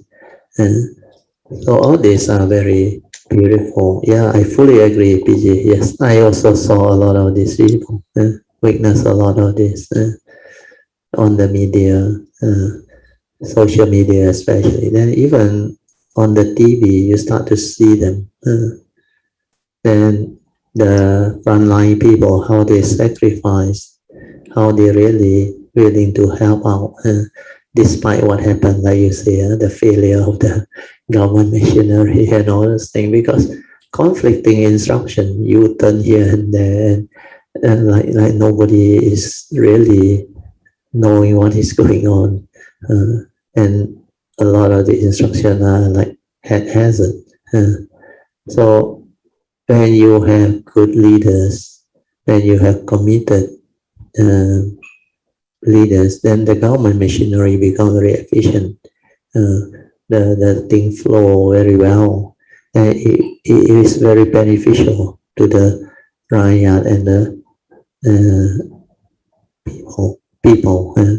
And you can see this happening in our society. Then we can witness it also in other society. That's why this is a very good pandemic, which is a wake-up call for the world as a whole, for our planet to learn, because without all this disaster, pandemic, we never learn. So at least this pandemic happened at the right time, where the progress of online e-commerce has actually taken off. Then we also benefited because we have internet technology online and all those things. Otherwise, Zoom video are not possible.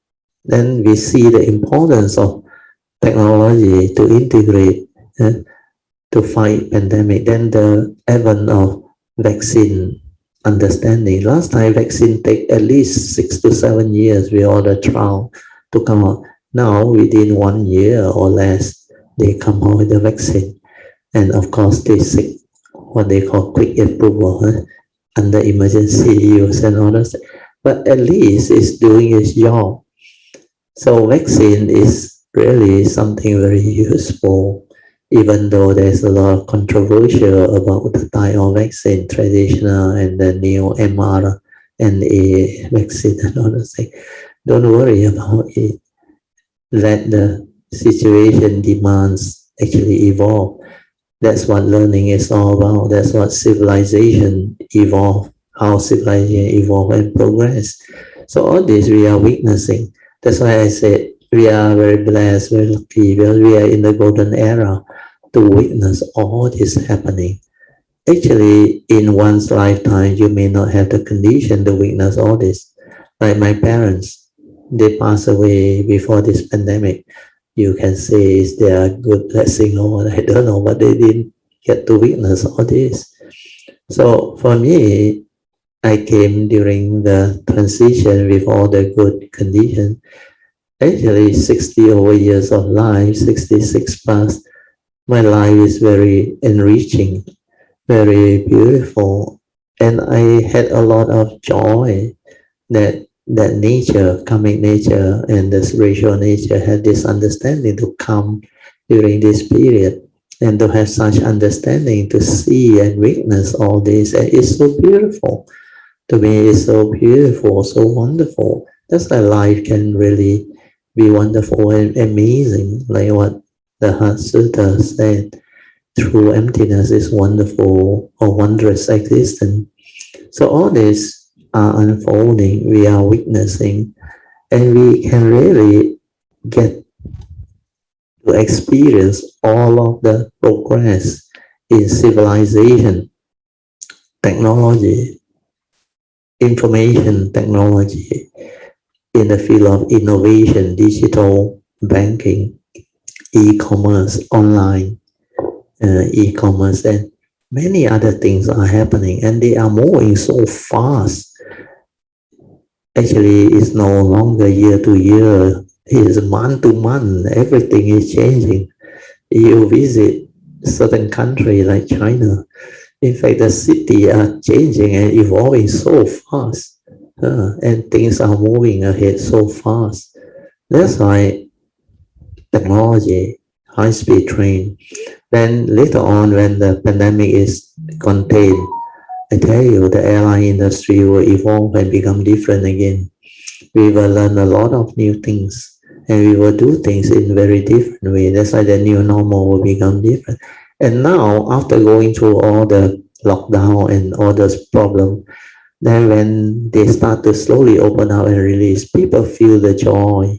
I saw in the American video, the European, especially UK, oh, the people really had that joy. But now they can go back to like normalcy, having a cup of coffee, drink, dine in and all those things. Then no need to be panicky like last time, wearing masks and all those things. Then, of course,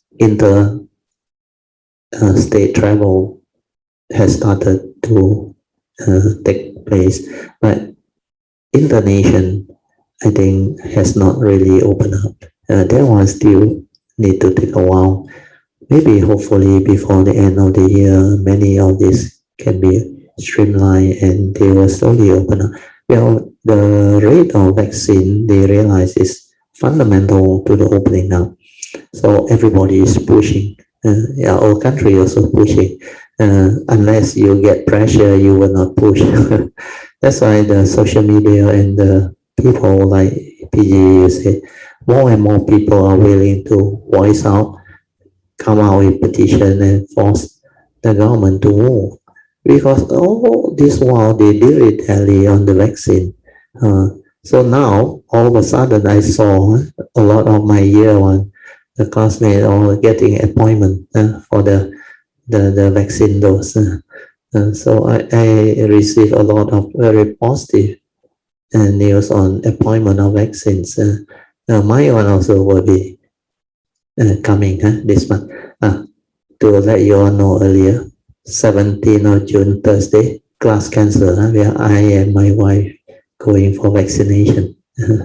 There's some of my classmates, I think they are going within this week and next week, I think.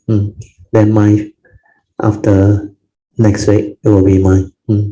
So Thursday class will be cancelled because that day is vaccination day for me and my wife. So we better have a day rest. So take note. Okay, PG, salute to you. Back to you. Brother, since it's almost 6 o'clock, I like to end with something that I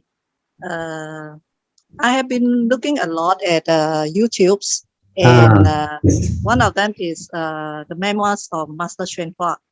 Yes. He's a very interesting person, but not an easy teacher. Yeah. I don't think many of us will be able to follow him. Yeah, because he's my refuge teacher. Yeah. My whole family refuge teacher. I like him a lot because I have affinity with him and I learn a lot from him. He's a very sincere person, but his way of teaching is not that easy. Not conventional. according to And one his of vow is very strong. His vow is very strong. and not until all my disciples become Sama Yeah, Sambuddha will he become a yeah. Buddha. Okay? That's why when you Yes. want to become his disciple, He you said, must don't be prepare lazy, to, please. yes. Please cultivate diligently. He said, Yeah. otherwise you drag me along. You know, So, I want to I just want to recount one incident where yeah, with a foreign disciple yeah, mentioned about this incident yeah, whereby he went to tell Master Shenhua that he decided to become a bhikkhu, yeah, thinking yeah, that the teacher would be so happy to receive him. They yeah, oh yeah, come, or whatever. But when he tell the Master yeah, Shenhua that yeah. I will follow you, Master Shenhua replied to him, Yeah, "Don't be stupid. yeah, Don't follow me. Follow wisdom." So to him is follow wisdom, because yeah, to him yeah, is he doesn't want you to just follow him. The yeah, teachings no are point. more Yeah, important than him. yeah, He is so humble, Brother Teo. He is so yeah, yeah, humble. yeah, yeah. To him that he is not important. He is Yes, just the yes, yes. conduit to bring Yeah, the yeah, teaching yeah. to the people. Yes, And always say that. yeah, he that's why he can have so many good students who see the Yeah, importance of the teachings and teachings. are Yeah, so diligent about it. yeah, When yeah. they first started off in the LA and all that, it was so quite difficult for them. Yes, very And tough. I Yeah, don't know how those foreign when he took the disciples do it. journey from Hong Kong over, he was attacked by Mara and other things. A lot of things happened, and he has to endure a lot of things. They try to kill him, poison him, and all those things. And he, because of his psychic or samadhi, he managed to actually uh, redirect the poison to certain part of his body. Then he got it cleared later on. You can read his biography. It's all written there. And I was very lucky because when I was a student in the second year engineering in MU, I received his biography through the Buddhist Society. Then after that, I read and I knew this is the teacher. Then on two occasions he came when I was undergraduate. I attended both. Uh, I remember it's 1976 and 1978, I think. Mm. And Yeah, I later think because on, he came to KL and all Malaysia, that. yeah. Yeah. Then later on, when I graduated, he came again.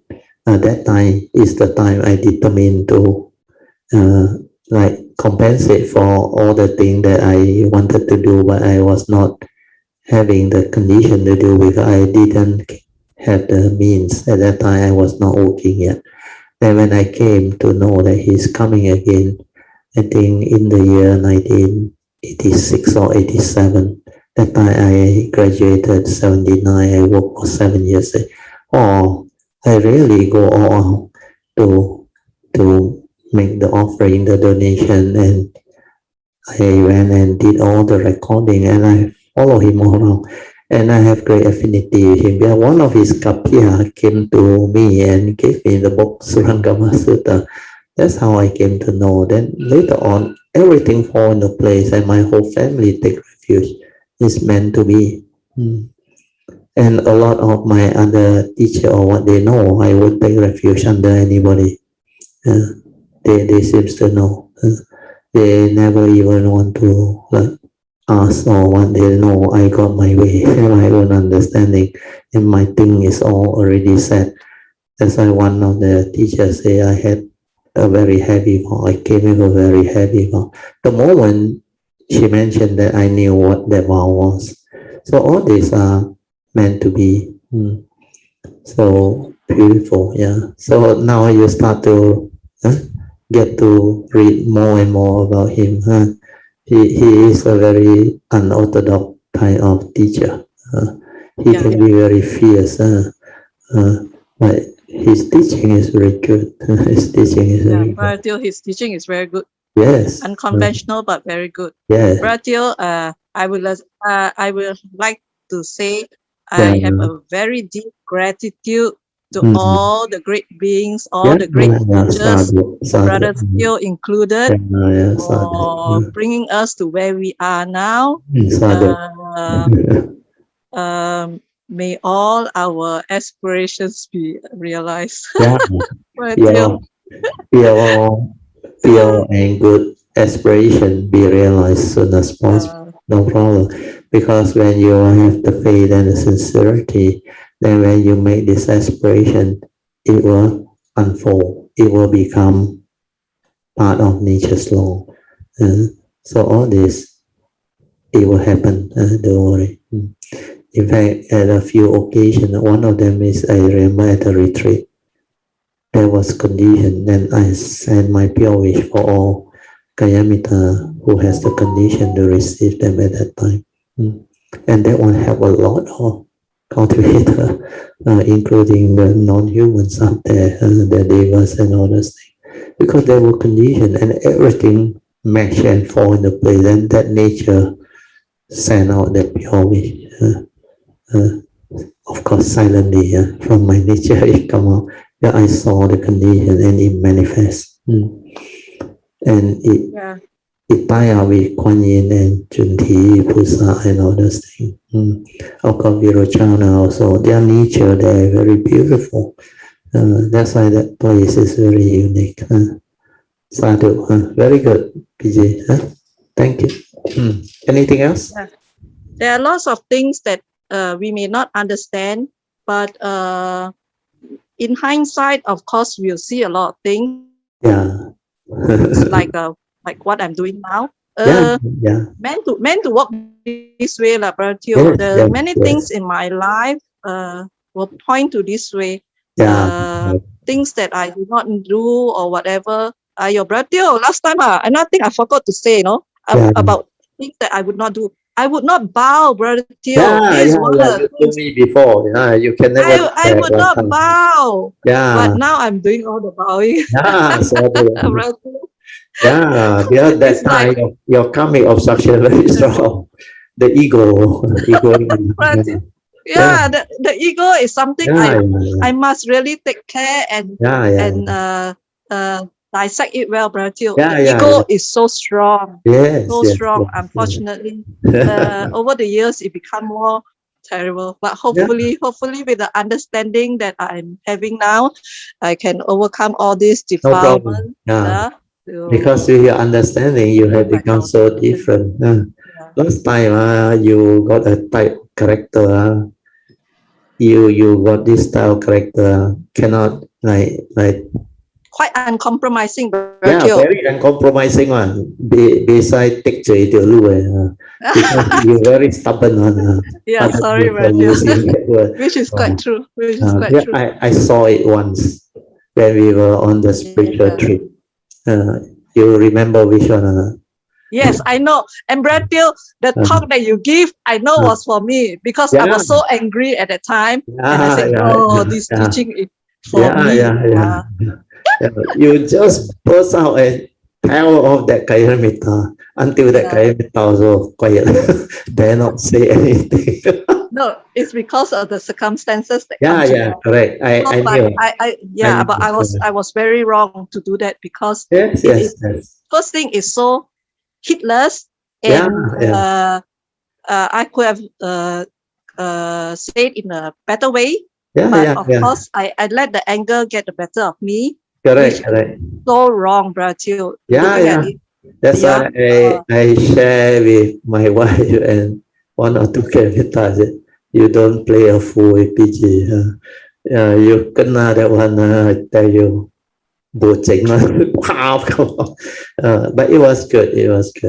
Brother Theo, this is a teaching to me. Really, as the years goes, I can see how heedless I am. You have changed so much. I have to take care of all this. With this opportunity that is given to me, if I don't make use of this, I think it's very time. Already. Definitely. But you have a good army, luckily. And you have improved so much, changed so much. Hopefully, Thank you so much, Brother. No problem. Anyway，刚才PG 有 share 到的就是一个很好的一个 good point，就是现在真的是很多的那种 message 啊，真的要很有 wisdom 的去 filter out。That's why 很多的。It will draw the individual and make you emotional. I have seen a lot of people become emotional. Then they end up in the chat group arguing. 你会发觉到有很多的那种有些的那种有一部分的那种message 哦，他们很喜欢draw 这种 negativity 的那种 fear. 他要去 draw 那种人的一种 attentions。that's why 这个就是会involve 到这整个的这个 conscious 的那种那个 trend。that's why 因为我也有很多那种同学的 group 啊，我也那种 friends 的 group， 哇，每一个 group 都一直 input 很多的那种。That's why this is also good training, good learning to test yourself, so that's to see whether you have the inner awareness within to understand all this or not. Otherwise, you will become emotional too.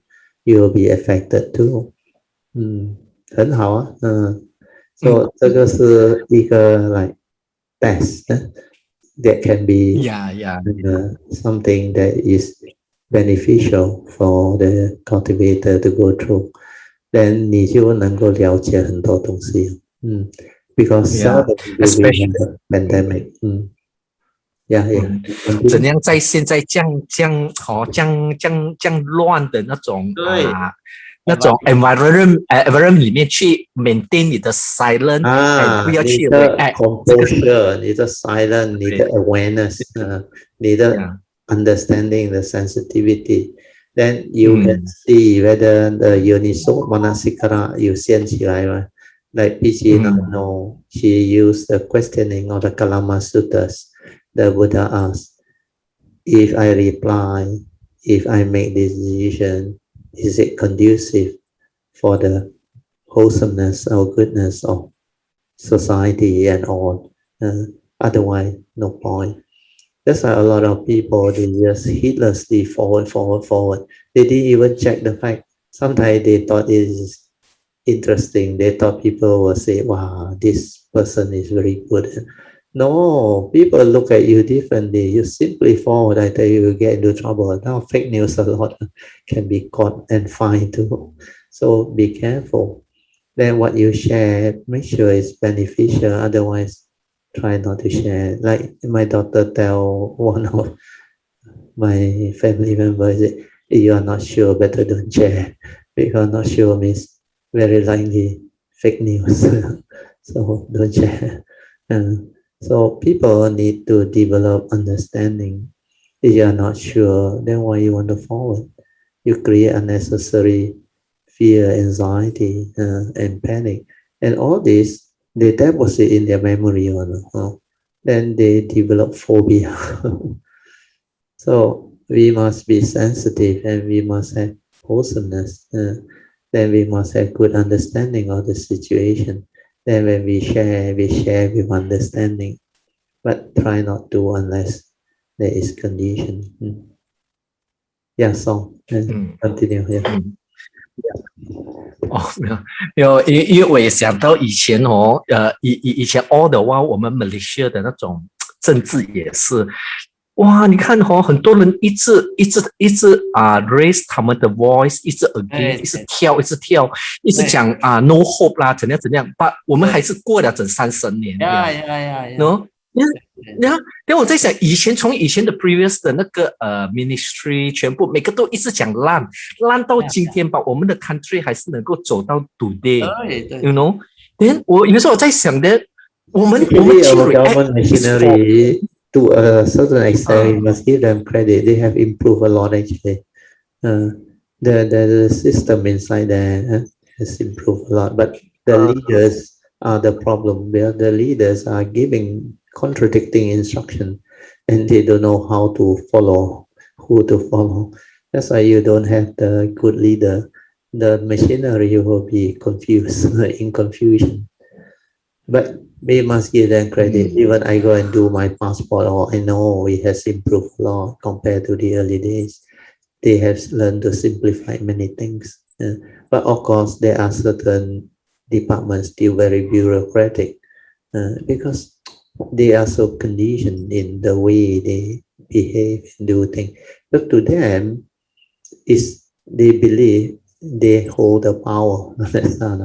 Then they want to like introduce all the bureaucracy and red tape and all those things.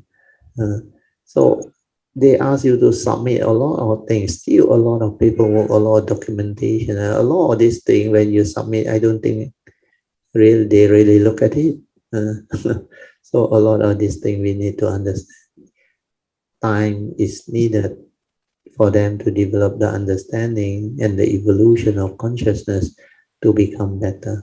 But things has improved eventually. The totality of consciousness is evolving, but not fast enough.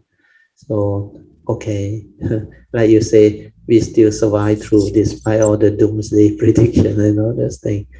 But it has its effect, its movement. So when we understand, actually there are a lot of good people who are playing their role quietly behind the scene, which a lot of people don't feel, don't understand, don't see.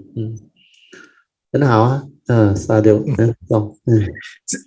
因为这个就让我想到这种movement 这种 changes actually 就很像我们自己的 cultivation， 我们的 movement 是 step by step 慢慢的，然后去磨，所以要有 patient 的去，不能够急，不能够急，that's why 说如果我们能够很 relaxed 的有 understanding 的去 accept 的话 ，actually 你就会看到它也是在慢慢的在 moving， 在 It's unfolding actually，